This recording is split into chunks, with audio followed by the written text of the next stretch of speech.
Today I'm going to tell the story of a guy. He believed in love, but one day everything fell apart in an instant. It's a story about how easy it is to lose something that seemed eternal. Perhaps in it you'll recognize not only his pain, but also your own fears. Let's begin. I never thought I'd be sitting in my small, rented apartment, going through the shards of a broken heart and the memories of a woman who once seemed like the whole world to me. My name is Theo, and this is the story of how I lost Chen, the girl who became the star that I can no longer reach. Our story began 5 years ago in New York City. I was an aspiring photographer shooting everything from weddings to corporate events just to pay the bills. Chen was just a regular college student moonlighting as a part-time model for local boutiques. We met at a small college fashion show where I was shooting for the local newspaper. I remember her walking onto the makeshift runway in a simple summer dress. Chen did not stand out among the other girls, neither height nor flashy appearance, but there was something special about her, some inner grace and confidence.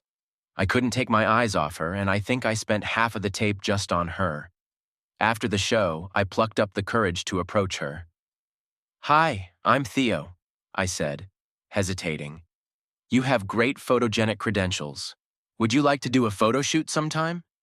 Chen smiled, and that smile lit up the entire room. "I'd love to," she replied. "I just need to update my portfolio." Thus began our relationship, first professional, then friendly, and then romantic. We were young, enthusiastic, and dreamy. Chen dreamed of haute couture catwalks, and I dreamed of becoming a famous fashion photographer. We supported each other, attending auditions and interviews together. The first year was like a fairy tale. We lived in a tiny apartment in Brooklyn, barely making ends meet, but we were happy. On weekends, we explored the city, had impromptu photo shoots on the streets of New York. In the evenings, they sat on the fire escape with cheap wine, dreaming of the future. "One day," Chen said, looking up at Manhattan skyscrapers, "we will live in a penthouse overlooking Central Park." Gradually, Chen's career began to gain momentum. First, she got a contract with a local modeling agency. Then she was spotted at a young designer's show. She started to be invited to bigger events, and Chen's photos started to appear in fashion magazines.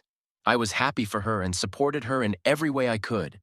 I shot her portfolio, helped her prepare for auditions. My career wasn't moving as fast. I still took every job I could to try to make my way in the world of high fashion.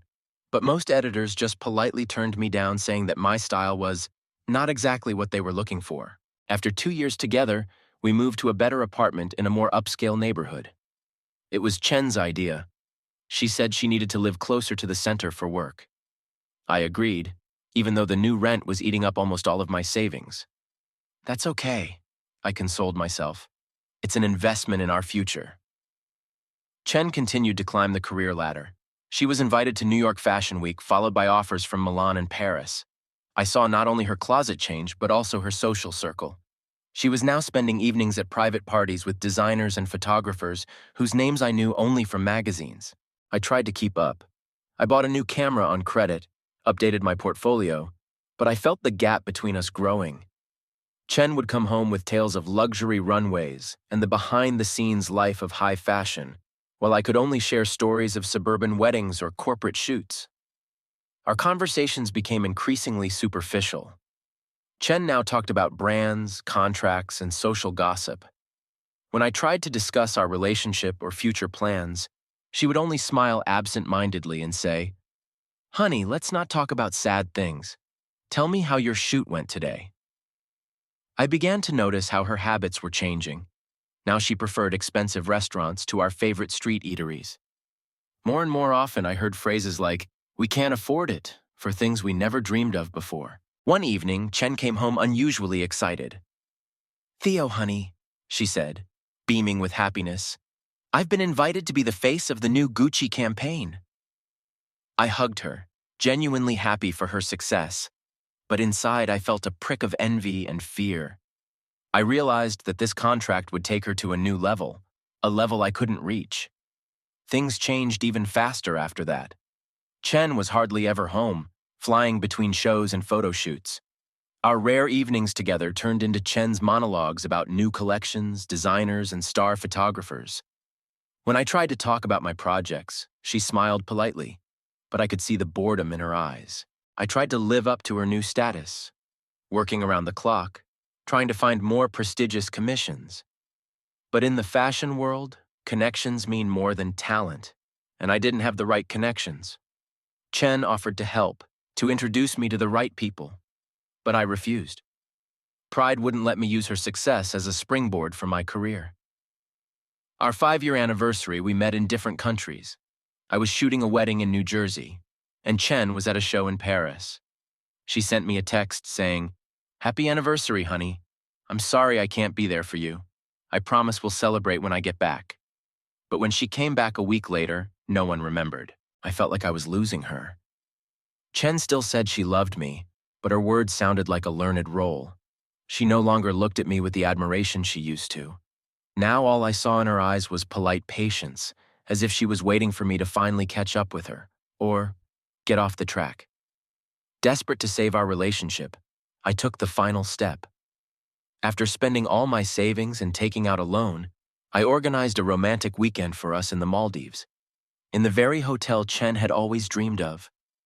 I hoped that away from the hustle and bustle of society, we could regain the closeness we used to have. Chen was surprised and delighted when I told her about the trip. "Oh, Theo, that's so sweet of you," she said as she kissed my cheek. For a moment, I thought I saw a glimpse of the warmth in her eyes. We flew to the Maldives on Friday night. Everything was perfect.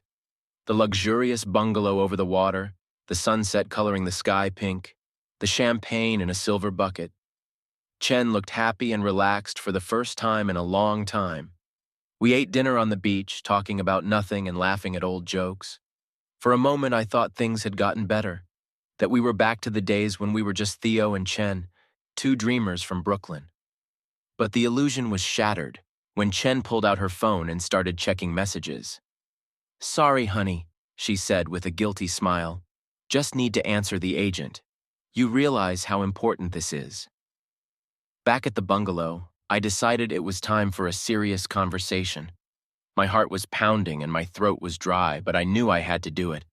I turned to Chen, ready to open my heart, to voice all my fears and hopes. But before I could utter a word, Chen spoke first. Her voice was light and carefree, not at all what I expected. "Theo, honey," she said with a smile, "thank you for this wonderful evening. You know what I was thinking? We should do trips like this more often. Maybe next time we could go to Saint-Tropez. I hear it's magical there." At that moment, I realized that whatever my next words were, they would change our lives forever. Chen continued to smile, pretending everything was perfectly fine, but I could feel it. This was the beginning of the end. The morning in the Maldives greeted us with bright sunshine and the sound of the surf. I woke up first, and for a while I just lay there watching Chen sleeping.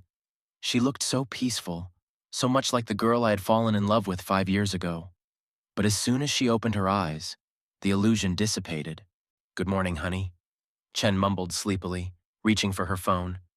Her fingers automatically began scrolling through her Instagram feed, her face illuminated by the blue light of the screen. I suppressed a sigh. Even here, in paradise on Earth, she couldn't tear herself away from her virtual life. "Why don't we have breakfast on the patio?" I suggested, trying to recapture the romantic mood of last night. Chen nodded absent-mindedly, not taking her eyes off her phone. "Sure, just give me a minute. I need to answer a couple messages." The minutes stretched into an hour. When Chen finally came out onto the terrace, breakfast was already cold, and my mood had soured, but I tried not to show it. "I'm sorry, honey," she said with a guilty smile that didn't reach her eyes. "You won't believe this, but I've been offered a contract with Victoria's Secret. Isn't that amazing?" I tried to share her enthusiasm, but inside I squirmed. Another step up for her, another step apart for us. "It's wonderful, Chen," I squeezed out a smile. "You deserve it." The rest of the day passed like a blur. We swam in crystal clear water, sunbathed on white sand, but Chen was somewhere far away. She was constantly checking her phone, answering calls and texts. When I suggested we take some romantic sunset photos, she only smiled absent-mindedly. Oh, Theo, you know I don't like unprofessional shots. Let's do selfies for Instagram instead, shall we? In the evening, we had dinner at the hotel restaurant. Chen looked stunning in a new dress from a famous designer. I felt the envious glances of other men on me and was proud that this beauty was my wife. But as soon as we sat down at the table, Chen pulled out her phone again. Honey, I couldn't stand it. Why don't we put the phones away and just talk, just like old times? Chen raised an eyebrow in surprise. What do you want to talk about, Theo? About your latest wedding shoot? There was a subtle note of disdain in her voice that made me get a suckle under my spine. No, I wanted to talk about us, I blurted out. About where we're going, about our plans for the future. Chen sighed, putting the phone away. Theo, honey, we've talked about this. The most important thing right now is our careers. I'm getting things going and I can't pass up this chance. And you? Well, you're trying too, I know. Her words hurt my ego. So you don't think I'm successful enough? I asked, feeling resentment boiling up inside. I didn't say that, Chen objected softly. It's just that everyone has their own path. Not everyone can be a superstar. Someone has to shoot regular weddings and corporate events. There's no shame in that. Her condescending tone was worse than a direct insult. I felt myself blush with shame and anger. You know, Chen, I may not shoot for Vogue, but I take pride in my work. I help people preserve the important moments of their lives. Chen patronizingly patted my arm. Of course, sweetie. I didn't mean to offend you. Let's not spoil the evening. Tell me about your latest projects. But I couldn't stop now. All the accumulated resentments and frustrations of the last few months came rushing out. Are you really interested, Chen? When was the last time you asked about my work out of more than politeness? When was the last time you were interested in something other than your career? Chen looked shocked by my outburst. Theo, you're being unfair. I've always supported you. Didn't I introduce you to the editor of that magazine? Didn't I suggest you shoot for my agency?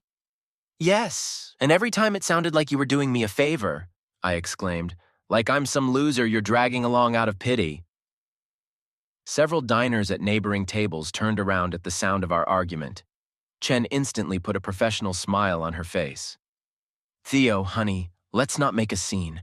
We're on vacation. We need to relax and enjoy the moment. Her ability to switch instantly and pretend everything was fine finally pissed me off. Exactly, Chen. We always pretend everything is fine, but it's not, and you know it. Chen stood up from the table, still keeping a smile on her face. I think we'd better go back to the room and talk there, she said quietly but firmly. We walked silently down the beach to our bungalow. The moon reflected in the calm ocean water, creating an almost surreal picture. How out of sync it was with the storm of emotions inside me. In the suite, Chen headed straight to the bar and poured herself a glass of wine. So, Theo, she said, turning to me, let's have a conversation. What exactly are you unhappy with? I took a deep breath, trying to gather my thoughts. Chen, I feel like we're drifting apart. You're constantly on the road, on shoots, at parties. And when you're home, it's like you're not here. Always on your phone, always thinking about the next contract, the next show. Chen listened to me with an impenetrable expression. Theo, that's my job. You knew what you were getting into when you married a model. The industry requires full commitment. I knew you were a model, I objected. But I didn't realize I'd become just a decoration in your life, a statistic that you only need for your family's Instagram status. Chen wrinkled her nose. You're being dramatic. We have a great life. Look where we are now. Isn't this what we dreamed of? We dreamed of being together, Chen. Really together. And now I feel lonely even with you around. For a moment, I thought something resembling sadness or regret flashed in Chen's eyes, but that was quickly replaced by a familiar expression of mild detachment. Theo, I don't know what you want from me, she said tiredly. I can't give up my career. It's what I've always dreamed of, and I thought you were supporting me in this. I am supportive, I replied quietly, but I want you to support me too, so that we can be partners, not just traveling companions. Chen finished her wine and set her glass on the table. You know, it's getting late. Let's go to bed and we'll discuss this in the morning with a fresh head. I'm sure we'll find a solution. But there was no confidence in her voice. It was more like fatigue and a desire to end an unpleasant conversation. I realized that she was again avoiding serious discussion, again pretending that everything could be solved just by sleeping and thinking with a fresh head. I went to bed, feeling devastated.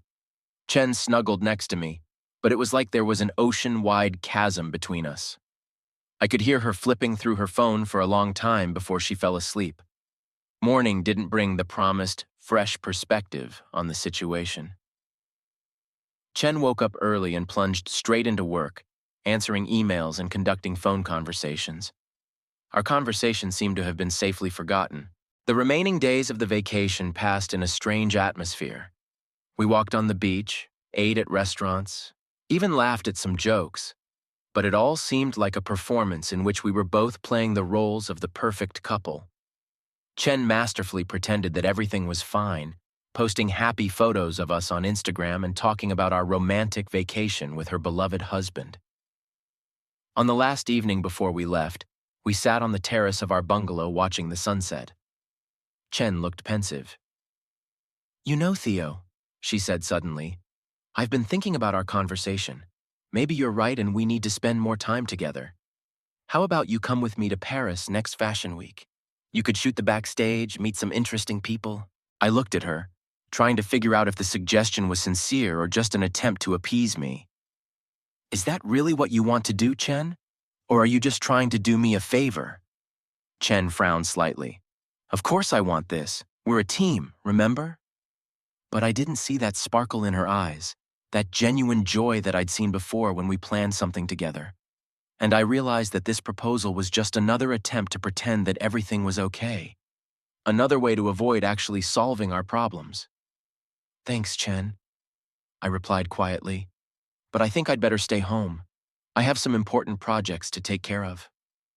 Chen nodded, and I thought I saw a flicker of relief in her gaze. Whatever you say, sweetie. You know I always support your decision. We returned to New York, and life flowed on as usual. Chen immersed herself in pre-show prep. I went back to my shoots. But something subtly changed. The gap between us seemed to grow wider, and I didn't know if we still had a chance to bridge it. Returning to New York after a vacation in the Maldives felt like waking up from a dream. The bright colors of the tropical paradise were replaced by the gray hues of the metropolis, and the illusion of restored intimacy melted away like morning fog.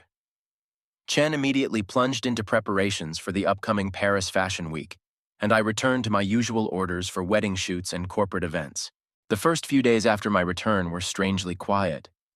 It was as if Chen and I were tiptoeing around each other, avoiding talking about what had happened during the vacation. She was immersed in her work, constantly on the phone with her agent and stylists, and I was trying to focus on my projects, but my thoughts kept returning to our unresolved conflict. One evening, as Chen was packing her bags for a trip to Paris, I ventured to talk about our future. I asked if she had thought about our conversation in the Maldives, about the issues we had discussed.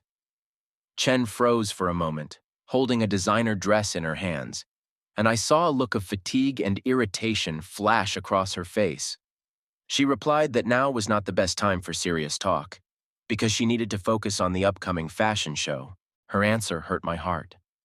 I realized that for Chen, our relationship had become an afterthought, an issue that could be put aside for later. In that moment, I felt an invisible wall growing between us, and I didn't know how to break it down. The week before Chen left passed in turmoil. Our apartment turned into a fashion showroom. Outfits, accessories, and glossy magazines were strewn everywhere. Chen hardly slept, constantly in touch with the team of stylists and organizers of the show. I tried to help but felt superfluous in this maelstrom of high fashion. On the eve of Chen's departure, I decided to organize a romantic dinner for us at home. I bought her favorite wine, cooked pasta with truffles, a dish that reminded me of our first dates. But as I was setting the table, Chen received a call from her agent. The conversation dragged on for an hour, and when she finally left the bedroom, the pasta was cold and the wine was drained. Chen apologized, but I saw no real regret in her eyes. She ate quickly, glancing constantly at her phone, and soon plunged back into her work. In the morning, I drove Chen to the airport.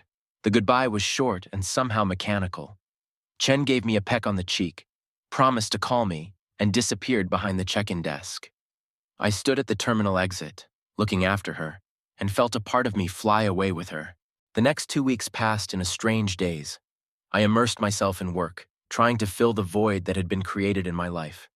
I took extra orders, stayed late at night in the studio, going through and processing photos. But even on my busiest days, I kept checking my phone, hoping to see a text or missed call from Chen. She did call, but rarely and briefly. Her voice always sounded excited as she talked about shows, meetings with famous designers, parties.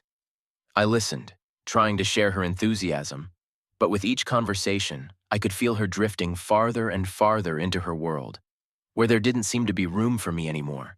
One evening, while browsing my Instagram feed, I came across a picture of Chen with a famous photographer at the after-party of one of the shows. They were standing way too close to each other, and the look on Chen's face was so happy and relaxed, like I hadn't seen it in a long time. Something inside me clenched with pain and jealousy. I spent a sleepless night thinking about our marriage and whether there was anything left in it other than habit and a shared past. The next day, I decided to do something unexpected. After spending almost all my savings, I bought a ticket to Paris. I didn't tell Chen about my arrival, hoping to surprise her and maybe bring back the spark that had once been between us. After flying into Paris, I went straight to the hotel where Chen was staying. My heart was pounding with excitement as I took the elevator to her floor. I imagined how happy Chen would be to see me, how we would spend the evening strolling through the romantic streets of Paris, how perhaps we could start all over again. But the reality turned out to be quite different. When Chen opened the room door, her face showed not joyful surprise, but shock and even something akin to irritation. She started talking about how busy she was, how many meetings and commitments she had. I could hear a note of panic in her voice, as if my arrival had disrupted some of her plans. I stood in the hotel hallway, feeling lost and unwanted. Chen invited me to my room, but her hospitality seemed forced. She fussed, offering me tea or coffee, telling me about the past shows, but I could see that she was thinking somewhere far away. The evening passed in awkward silence. Chen checked her phone every now and then, answering messages. I tried to start a conversation about us, about our future, but she cleverly avoided the topic, transferring the conversation to work or social news. At some point, I realized that my arrival was not a joyful event for her, but an inconvenience that disrupted her plans. At night, lying sleepless on the couch in Chen's room, she didn't even offer to let me lie down with her, I realized that our marriage had reached the point of no return. Chen no longer needed me. Her world now consisted of fashion shows, photo shoots, and social gatherings. And I was just a reminder of a past she seemed to have outgrown. The next few days in Paris were a blur. Chen was constantly busy, and I spent most of my time alone, wandering the streets of the city of love and pondering the collapse of my marriage. I watched Chen from afar, saw how she shone on the catwalk, how confidently she held herself surrounded by the fashion elite. And I was painfully aware that the girl from Brooklyn that I had fallen in love with was gone. The last night before I left, Chen unexpectedly suggested that we have dinner together. We were sitting in an expensive restaurant with a view of the Eiffel Tower, and I couldn't help thinking how ridiculous and fake it all looked. Chen talked about her plans for the future, about new contracts and projects, and there was no room for me in her plans. When we got back to the hotel, I decided it was time for an honest conversation. I asked Chen bluntly if she saw a future for our marriage. She was silent for a long time, looking out the window at Paris at night. Then she quietly spoke the words I was afraid to hear. "Theo, I think we both realize that our paths have diverged. We fought all night, with tears and recriminations, emotionally and irrationally reflecting on how we used to live our lives." Chen talked about how stable her life was, how she no longer wanted to be the simple girl she had always been. In the morning, I packed my bags and left for the airport. Chen walked me to the cab. She hugged me goodbye, and there was more sincerity in that hug than there had been in the last few months of our life together. We both realized that this was the end. In the morning, I packed my bags and left for the airport. Chen walked me to the cab. She hugged me goodbye, and there was more sincerity in that hug than there had been in the last few months of our life together. We both realized that this was the end. As I sat on the plane returning me to New York, I looked out the window at Paris and thought about how strange life was. I had flown here with the hope of saving my marriage, and I was leaving with the realization that sometimes the best way to keep love alive is to let it go.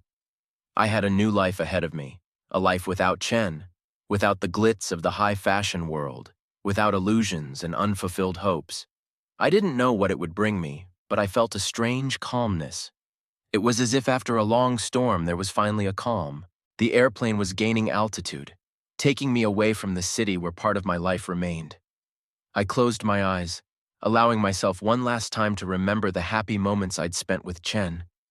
And then I let those memories go, like letting go of a balloon in the sky. It was time to move on, to seek new horizons and perhaps a new love. A love that would accept me for who I am, without the need to change or pretend to be someone else. My last thought before I fell into a restless sleep was the phrase Chen said to me as I said goodbye, "You were never good enough for me." Those words, spoken without malice, simply as a statement of fact, broke my heart into small pieces. But I knew that in time those shards would reassemble themselves, forming a new, stronger, and wiser heart. A heart ready for new adventures and perhaps a new love. Returning to New York after Paris felt like plunging into icy water. The city, once full of hopes and dreams, now seemed alien and hostile. Every street, every corner reminded me of Chen, of our life together, which was now in the past. The first weeks after my return were a blur.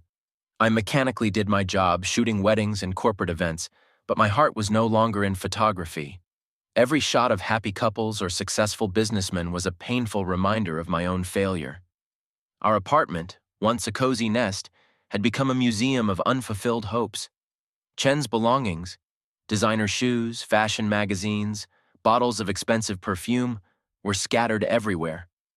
I couldn't bring myself to put them away, as if that would mean finally accepting that she wasn't coming back. Chen returned to New York a month after I arrived.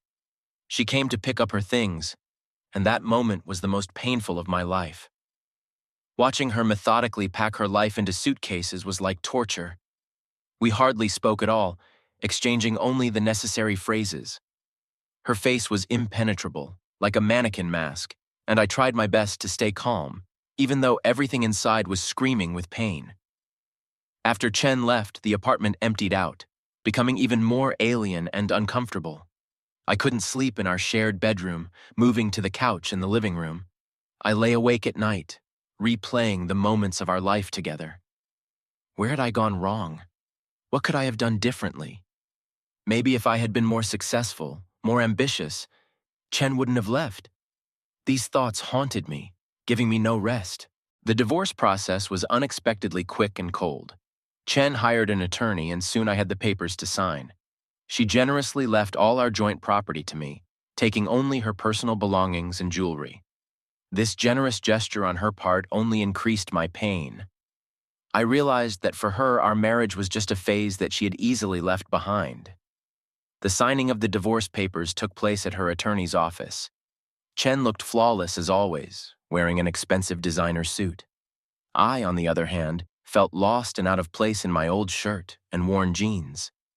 As we put the last signatures, Chen looked at me with an expression I couldn't quite figure out. Maybe pity, maybe relief. She wished me luck and walked away, leaving me alone with the reality of our final separation. After the divorce, life lost all meaning. I continued to work, but without enthusiasm or passion. The world seemed to lose its colors. Everything around me became gray and lifeless. My friends tried to support me, to get me out of the house, to cheer me up. But their words of comfort seemed empty and attempts to distract, useless.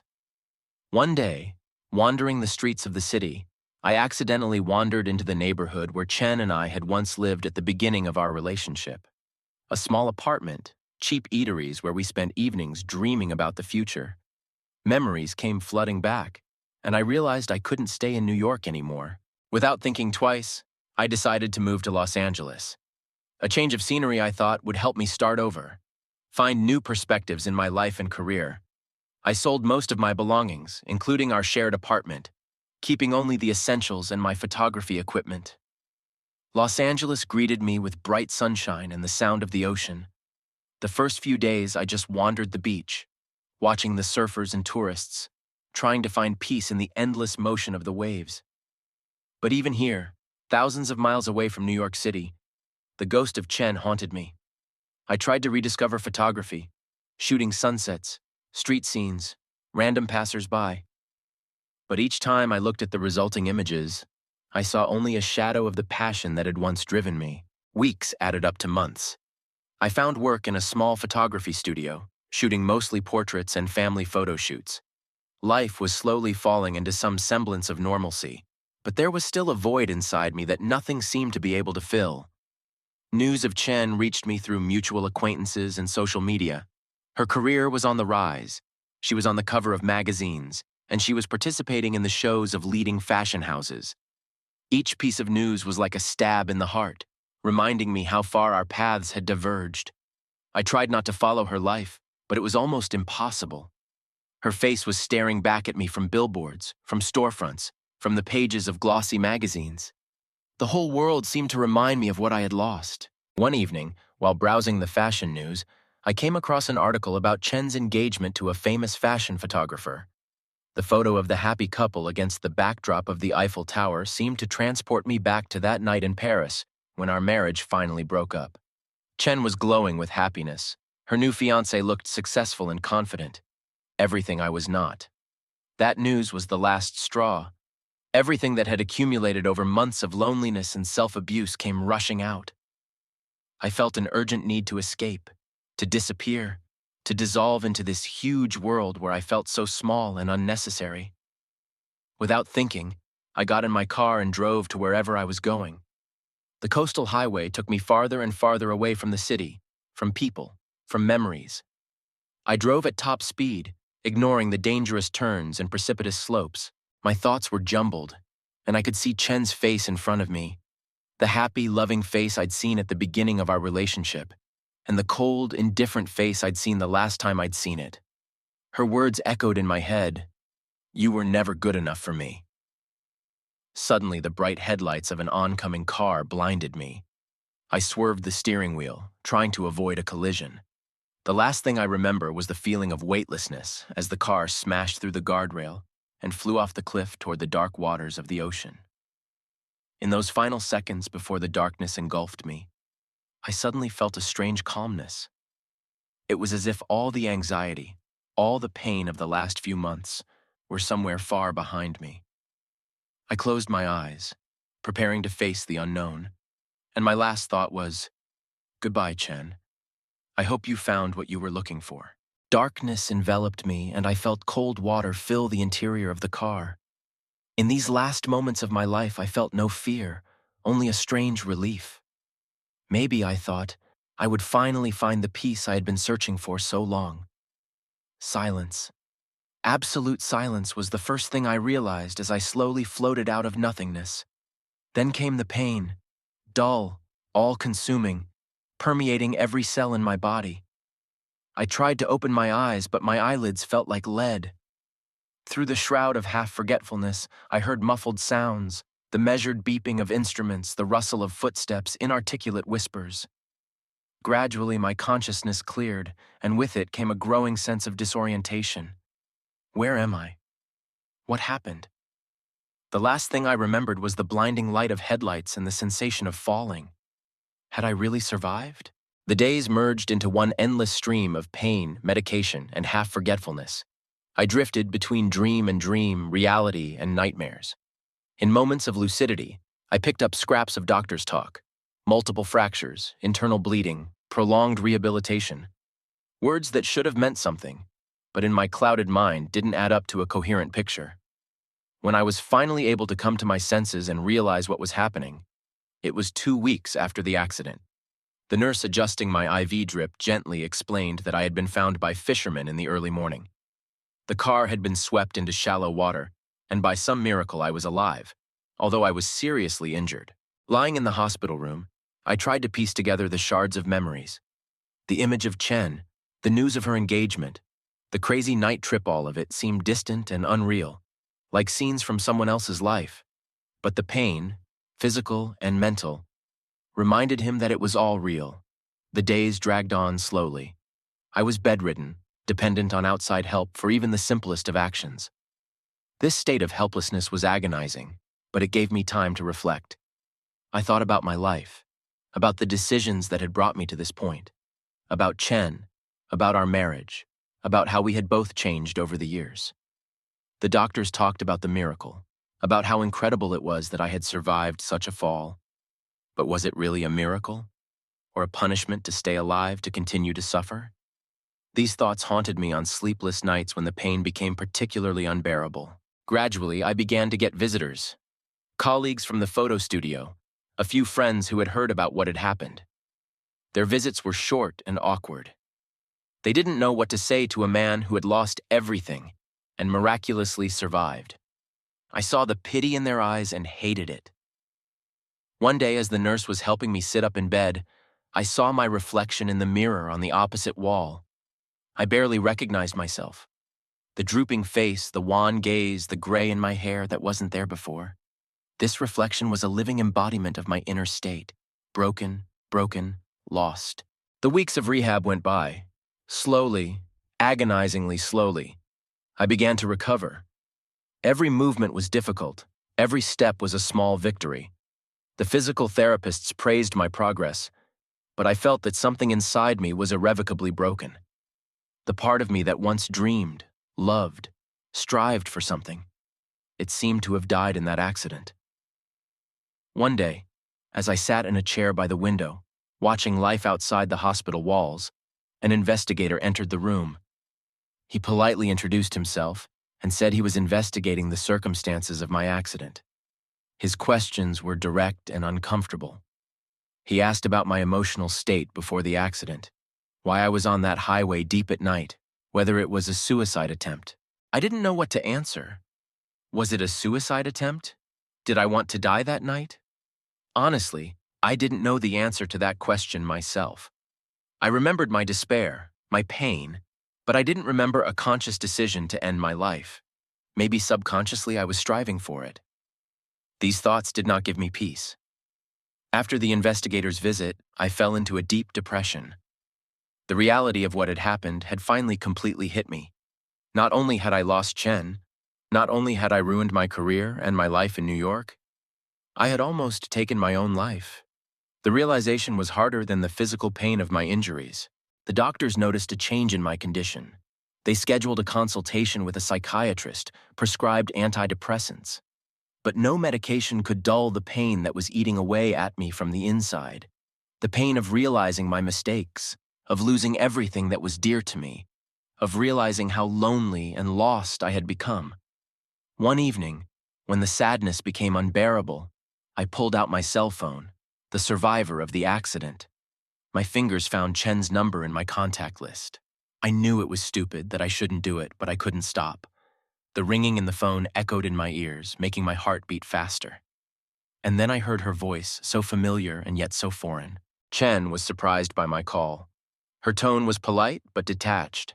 She asked how I was feeling, expressed regret for the accident. But her voice lacked the warmth, the concern I so desperately wanted to hear. I realized that I had become a stranger to her, a part of the past she had left behind. That conversation, short and formal, was the last straw for me.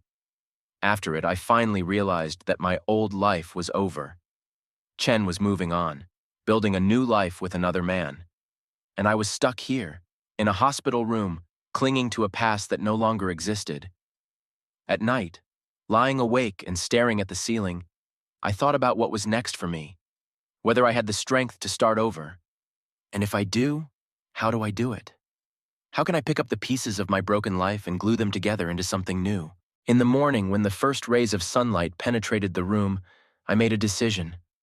I couldn't change the past, couldn't bring back Chen or my old life, but I could try to build something new. It would be difficult, painful, and I wasn't sure I had the strength, but I had to try, for my own sake, for the life I had been given against all odds. I asked the nurse to bring me a pad and pen, and I began to write my thoughts, my feelings, my memories. It was painful, but with each word I felt some of the heaviness leave my soul. Perhaps, I thought, this was the beginning of my new path. A path to healing, to acceptance, to a new life. I had a long road ahead of me. Physical rehabilitation, psychological recovery, finding a new meaning to life. I didn't know where this path would take me, but for the first time in a long time, I felt a glimmer of hope. Hope that one day the pain would subside and I would be able to move on, leaving the past behind. Being discharged from the hospital was not a release for me, but the beginning of a new, even worse ordeal. The doctors reported what I had already begun to suspect, but was afraid to admit. I would never be able to walk again. The spinal injury was too serious. The world outside the sterile hospital walls now faced me from the height of a wheelchair. My older brother, Mark, traveled from New York to help me get discharged and settled into my apartment. His presence was both comforting and painful. Comforting because I knew I wasn't completely alone in this situation. Painful because in his eyes, I saw the same mixture of pity and helplessness I'd seen in doctors and nurses.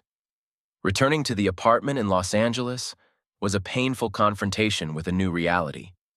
Mark rolled my chair down the hallways, and I was acutely aware of every threshold, every uneven patch of floor. A space that once seemed cozy and comfortable had become an obstacle course. Narrow doorways, awkward turns, inaccessible upper shelves of cabinets, all reminded me of how much my life had changed. Mark tried to stay upbeat, talking about plans to adapt the apartment, about special equipment that could be installed. But I could see how hard it was for him to look at me in this state. His attempts to cheer me up only made me feel more helpless. The days merged into a monotonous series of struggles with everyday difficulties. Every action, even the simplest, required incredible effort. Cooking, showering, dressing, all of these things became complicated tasks that consumed a lot of time and energy. Mark helped me, but I felt like a burden, dependent on others, and this feeling was eating me up from the inside out. The social worker assigned to me after discharge came every day to help me adapt my apartment to my new needs. But no amount of technical adaptations could fill the void in my soul. I looked at my camera dusting on the shelf and realized that my passion for photography, my profession, my life were all in the past. Nights were the hardest time. Lying in bed, unable to even turn around without Mark's help, I would stare at the ceiling for hours, replaying in my head the events that had brought me to this point. Chen, our divorce, my failed career, it all seemed so distant and yet painfully close at the same time. Mark tried to engage me in conversations about the future, about the possibilities of rehab, but I couldn't bring myself to think about it. Every time he started talking about the prospects, I could feel a muffled irritation building up inside. I felt like he couldn't, understand the depth of my despair. Attempts to get back to work proved futile. My style of photography had always depended on the ability to move freely, to find unusual angles. Now I was confined to a chair, and this restriction seemed to constrain not only my body but also my creative spirit. I tried shooting from the window of my apartment, but the results only reinforced my sense of inferiority. Friends and coworkers gradually stopped calling and stopping by. Their awkwardness in my presence, their poorly concealed pity, was unbearable. I myself began to avoid contact, sinking deeper and deeper into the abyss of loneliness and self-abuse. Even Mark's presence, his constant willingness to help, began to irritate me. I felt like I was in a cage, surrounded by care I didn't ask for and didn't want. In moments of particular despair, I caught myself thinking that I would have been better off not surviving the accident. The thought terrified me, but at the same time brought a strange comfort. I was ashamed of these thoughts, especially when I saw how hard Mark was working for me, but I couldn't shake them off. One night, when Mark was helping me get ready for bed, I couldn't take it anymore and snapped. All the irritation, pain, and despair that had built up came out. I yelled at him, accusing him of not letting me just give up, that his help only prolonged my agony. Mark listened to my tirade in silence, and in his eyes I could see the pain and powerlessness. After that incident, something changed. Mark became more restrained, as if afraid to provoke my anger again. I sank into an even deeper depression, feeling guilty for my outburst, and at the same time unable to find the strength to apologize. The days dragged on endlessly. I spent hours staring out the window at life passing me by. People went about their business, laughing, loving, living all the things I seemed to be deprived of forever.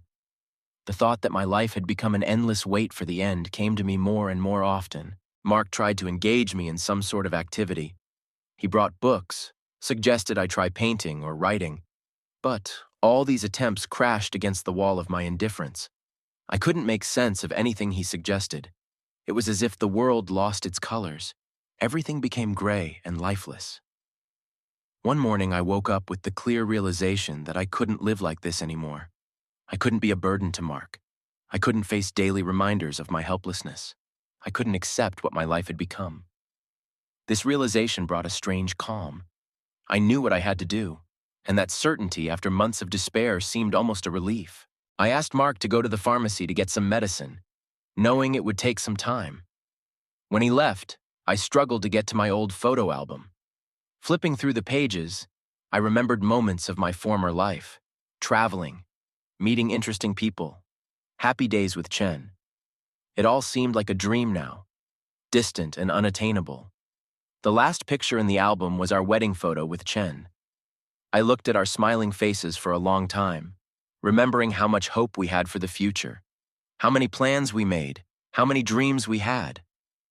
And now, here I was, broken, lonely, having lost everything I had lived for. I took out paper and pen, deciding to leave a note for Mark.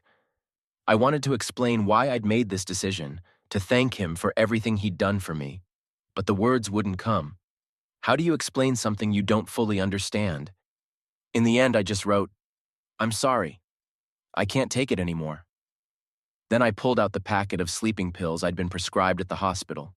The pills seemed so small and harmless. I knew they should be enough to fall asleep and never wake up again. That knowledge brought a strange peace. My last thought before swallowing the pills was Chen. I remembered her words, "You were never good enough for me." I realized now that she was right. I wasn't good enough for her or for the life I was trying to lead. And with that bitter realization, I closed my eyes, ready to face the end. I'll never forget the moment I came home from the pharmacy. The silence in the apartment seemed unnatural, oppressive.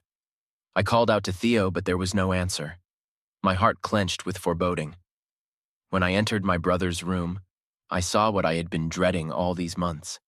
Theo was lying motionless on the bed, an empty packet of sleeping pills lying next to him.